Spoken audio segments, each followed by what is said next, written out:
বিশ্ব সম্প্রদায়ের উন্নয়নে অবদান রাখতে চায় বাংলাদেশ, বললেন প্রধানমন্ত্রী। ইউনেস্কো বঙ্গবন্ধু আন্তর্জাতিক পুরস্কার প্রদান। পৃথিবীর ইতিহাসে ইনডেমনিটি অধ্যাদেশের নজির নেই, মন্তব্য বিশিষ্টজনদের। মোশতাক জিয়ার মরণোত্তর বিচার দাবি। সাম্প্রদায়িক অপশক্তির ষড়যন্ত্র ঐক্যবদ্ধভাবে মোকাবেলার আহ্বান। প্রতিষ্ঠা বার্ষিকীতে যুবলীগের বর্ণাঢ্য শোভাযাত্রা।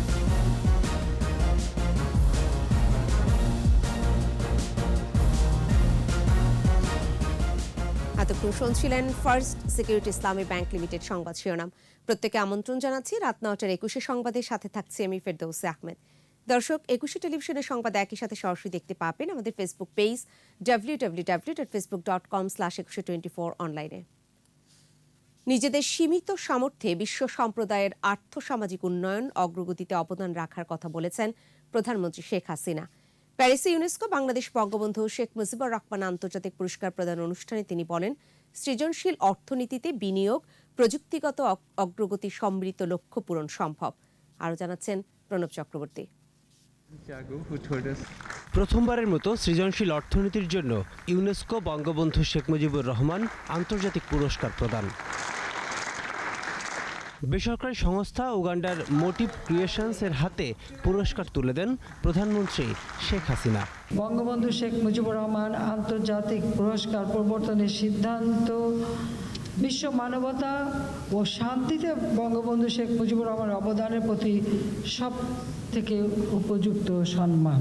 বাংলাদেশের উন্নয়নে আন্তর্জাতিক সম্প্রদায়ের সমর্থনের কথা জানিয়ে প্রধানমন্ত্রী বলেন, সৃজনশীল অর্থনীতিতে বিনিয়োগ, আর্থসামাজিক উন্নয়নে অগ্রগতির সম্মিলিত লক্ষ্য পূরণ সম্ভব হবে। আমরা এখন আমাদের সীমিত সামর্থ্য দিয়ে বিশ্ব সম্প্রদায়ের উন্নতির জন্য আর্থসামাজিক উন্নয়ন এবং প্রযুক্তিগত অগ্রগতিতে অবদান রাখতে চাই। আমরা বিশ্বাস করি যে সৃজনশীল অর্থনীতিতে বিনিয়োগের ফলে আর্থসামাজিক উন্নয়ন এবং প্রযুক্তিগত অগ্রগতির সম্মিলিত লক্ষ্য পূরণ সম্ভব।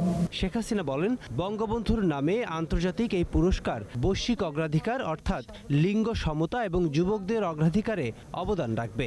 ইউনেস্কো বাংলাদেশ বঙ্গবন্ধু শেখ মুজিবুর রহমান আন্তর্জাতিক পুরস্কার অবশ্যই সৃজনশীল উদ্যোক্তা বিকাশে সর্বোত্তম অনুশীলনকে ধারণ, উদযাপন ও যোগাযোগের মাধ্যমে একটা জ্ঞান আদান প্রদানের কৌশল তৈরি করবে, যা অন্যান্য সকল দেশ অনুসরণ করতে পারবে।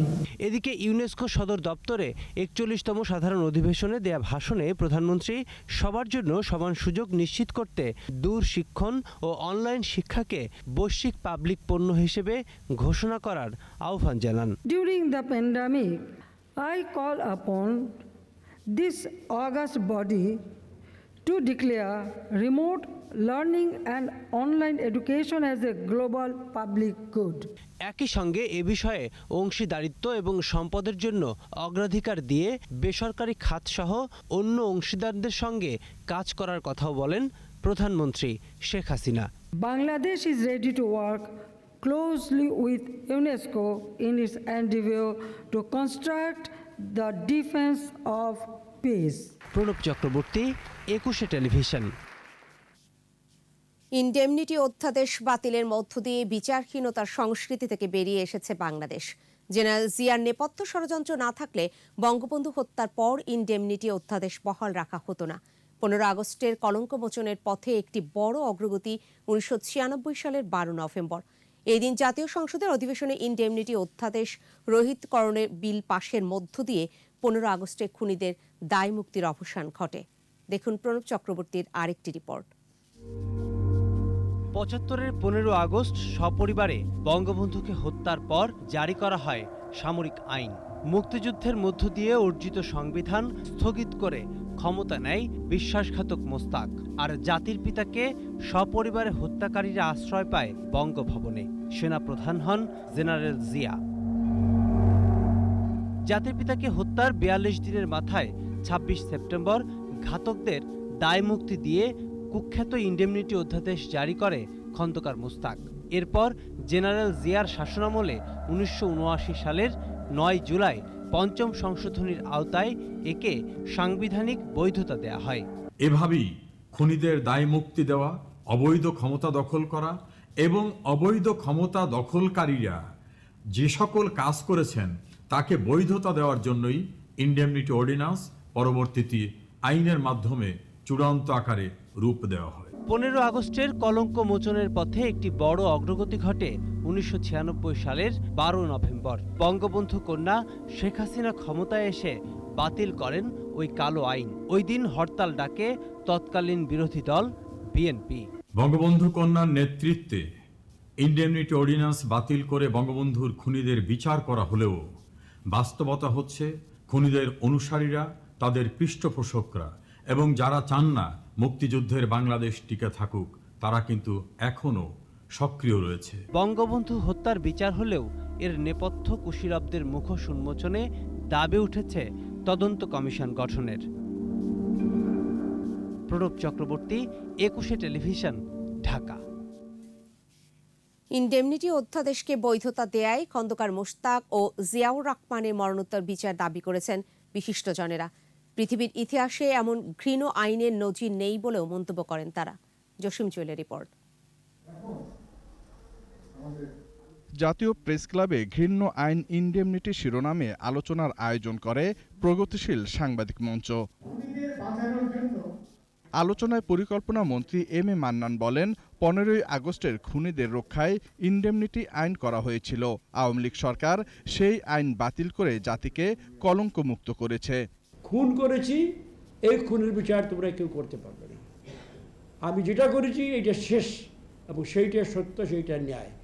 এই জন্য দাম্ভিক, অনৈতিহাসিক, মূর্খতায় পরিপূর্ণ এবং জিঘাংসায়, ঘৃণায়, প্রতিহিংসায় পরিপূর্ণ কোনো আদেশ কোথাও কেউ দিয়েছে কিনা আমার সামান্য জ্ঞানে আমি পাইনি।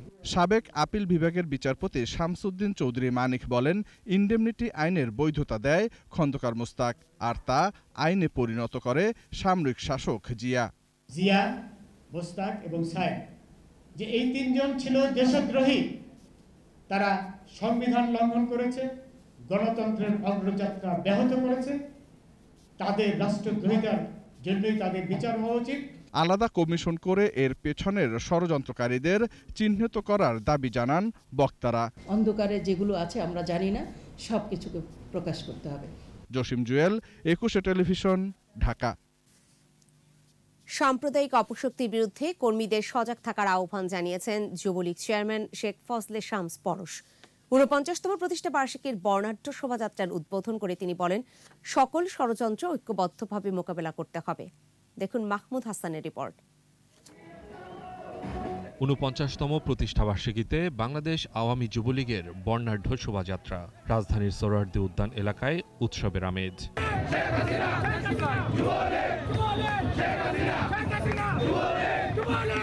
বিভিন্ন থানা ও ওয়ার্ড থেকে মিছিল নিয়ে জড়ো হয় নেতাকর্মীরা।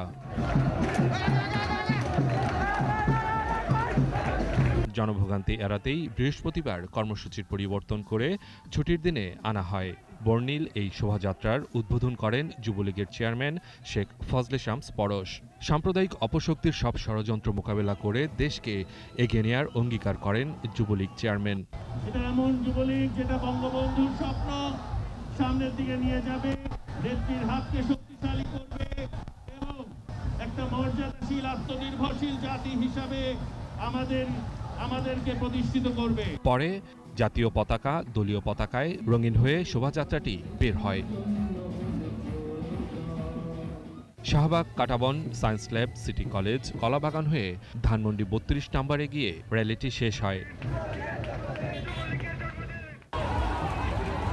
এর আগে শাহবাগ এলাকায় মহানগর উত্তরের 8 নম্বর ওয়ার্ডের কর্মীদের সাথে দক্ষিণের 56 নম্বর ওয়ার্ডের কর্মীদের মধ্যে ধাওয়া পাল্টা ধাওয়া হয়।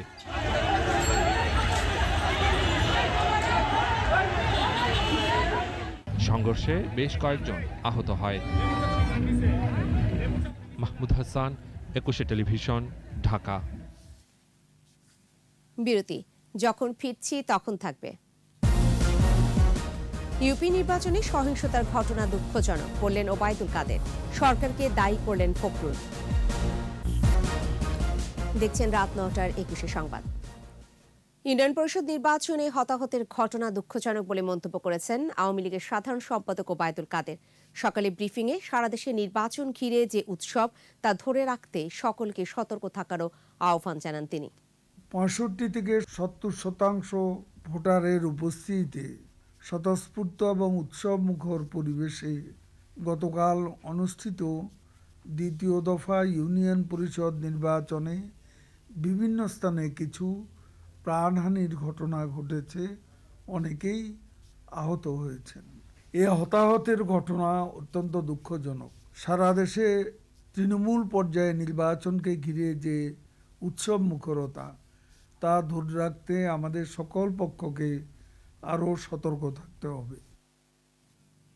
ইউনিয়ন পরিষদ নির্বাচনে সহিংসতার জন্য সরকারকে দায়ী করলেন বিএনপি মহাসচিব মির্জা ফখরুল ইসলাম আলমগীর। জাতীয় প্রেস ক্লাবে এক আলোচনায় তিনি বলেন, সারা দেশে নির্বাচন ঘিরে সন্ত্রাস আর সহিংসতা চলছে। মির্জা ফখরুল বলেন, পরিকল্পিতভাবে দেশ থেকে গণতন্ত্র নির্বাসন দেওয়া হয়েছে। সাধারণ মানুষের দুঃখ কষ্ট বোঝার ক্ষমতা সরকারের নেই বলেও মন্তব্য করেন তিনি। এছাড়া নির্বাচন কমিশন নির্বাচন ব্যবস্থা ধ্বংস করেছে বলেও অভিযোগ করেন বিএনপি মহাসচিব। এত বড় বড় রামদা ছুরি নিয়ে আপনার ইউনিয়ন পরিষদ নির্বাচন হচ্ছে, চিন্তা করা যায়।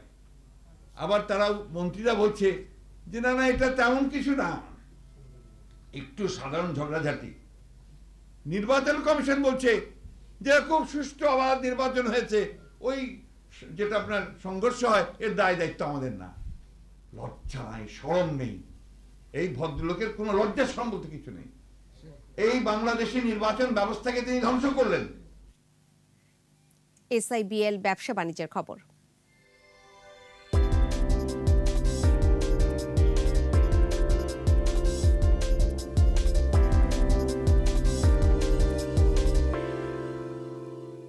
চট্টগ্রামের কাঁচা বাজারে আসতে শুরু করেছে শীতকালীন সবজি, তবে দাম চড়া। বেড়েছে মাছ, মাংস সহ অন্যান্য নিত্যপণ্যের দামও। এজন্য বাজার অব্যবস্থাপনাকে দায়ী করলেন ক্রেতারা। ইফরাজ নূরের ক্যামেরায় চট্টগ্রাম থেকে হাসান ফেরদৌসের রিপোর্ট, জানাচ্ছেন মাসুম আলিসা। সাপ্তাহিক ছুটির দিনে সরগরম চট্টগ্রামের কাঁচা বাজার। গেল কয়েকদিনের তুলনায় বাজারে সরবরাহ বেড়েছে শীতের সবজির, তবে দাম নাগালের বাইরে। ফুলকপি, মূলা, বাঁধাকপি, বেগুন বিক্রি হচ্ছে 60 টাকা থেকে 80 টাকা দরে। ভোজ্য তেল খুচরা পর্যায়ে 160 টাকা এবং বিভিন্ন ব্র্যান্ডের 155 থেকে 160 টাকায় বিক্রি হচ্ছে প্রতি লিটার। সবজির দাম অস্বাভাবিক বেড়ে যাওয়ায় সিন্ডিকেটকে দায়ী করলেন ক্রেতারা। যেহেতু শীতকালীন সবজিগুলো চলে আসছে, স্পেশালি সবজির বাজারটা আসলে নিয়ন্ত্রণের বাইরে। মাছ, সবজি এবং কাঁচা সবজিগুলোর দাম আরো রিজনেবল দামে আসা উচিত। আমরা দেখতে সাপ্লাই আছে, কিন্তু তারা একটা কি বলে সিন্ডিকেটের মাধ্যমে একজনে যা বলো বাজারে সবাই একই কথা। ফরমালিন মুক্ত বাজার চাই আর সবজির দামটা একটু নিয়ন্ত্রণে আসুক, সেটা চাই। এদিকে মাছ, মাংস সহ নিত্যপণ্যের দাম বেড়ে যাওয়ায় অপর্যাপ্ত সরবরাহকেই দায়ী করছেন বিক্রেতারা। সরবরাহ বাড়লে দাম কমবে বলে জানান তারা। আর ক্রেতাদের অভিযোগ এটা বরাবরই থাকে, আপনি যদি একবার সস্তা দেন তারপরে অভিযোগ থাকবে এটা। যে শীতের সবজি যেগুলো আছে এমনি আসবে, ওই সময় কিছুটা আরো কমে আসবে। আর নিত্যপণ্যের দামে ঊর্ধ্বগতির জন্য বাজার ব্যবস্থাপনাকে দায়ী করছেন ক্রেতারা। এজন্য সরকারি পর্যায়ে তদারকি বাড়ানোর দাবি তাদের। বাজার মনিটরিং থাকলে সুবিধা হয়, কেউ সরকারি কোনো করতে পারে না, কেউ মজুত করতে পারে না। নিত্যপণ্যের বাজার স্থিতিশীল রাখতে মনিটরিং এর পাশাপাশি কার্যকর উদ্যোগ নেবে সরকার, এমনটাই প্রত্যাশা সবার। মাসুম আলিসা, 21 টেলিভিশন। শেষ করব রাত 9টার 21 সংবাদ। যাবার আগে ফার্স্ট সিকিউরিটি ইসলামী ব্যাংক লিমিটেড সংবাদ শিরোনামগুলো জানিয়ে দিতে চাই আরও একবার। বিশ্ব সম্প্রদায়ের উন্নয়নে অবদান রাখতে চায় বাংলাদেশ, বললেন প্রধানমন্ত্রী। ইউনেস্কো বঙ্গবন্ধু আন্তর্জাতিক পুরস্কার প্রদান। পৃথিবীর ইতিহাসে ইনডেমনিটি অধ্যাদেশের নজির নেই, মন্তব্য বিশিষ্টজনদের। মোশতাক জিয়ার মরণোত্তর বিচার দাবি। সাম্প্রদায়িক অপশক্তির ষড়যন্ত্র ঐক্যবদ্ধভাবে মোকাবেলার আহ্বান, প্রতিষ্ঠা বার্ষিকীতে যুবলীগের বর্ণাঢ্য শোভাযাত্রা। সর্বশেষ খবর জানতে ডায়াল করুন 2021 নম্বরে, আর ভিজিট করুন 21-tv.com এই ওয়েবসাইটে। এছাড়া ফেসবুকে ভিজিট করতে পারেন facebook.com/2124 অনলাইনে। পরবর্তী সংবাদ রয়েছে রাত 11টায়। দেখার আমন্ত্রণ রইল। স্বাস্থ্যবিধি মেনে চলুন, সুস্থ থাকুন।